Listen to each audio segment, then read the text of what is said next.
yoruldum hər dəfə bu yorumları cavablamaqdan, isbatlamaqdan. Baxın, bu şəkil 2022-də çəkilib. Hamiləyəm burada. Saçım görürsünüz də necə nazikdir və qısadır.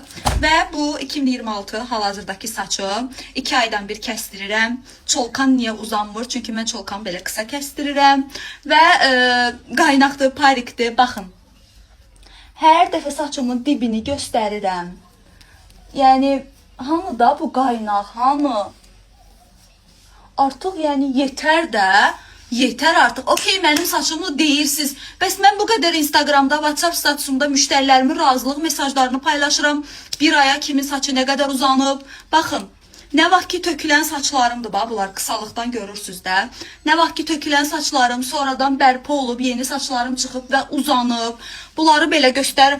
Yəni, bu qədər qəbul olmaq çətindir ki, mən bunu öz satışını elədiyim məhsullarla eləmişəm.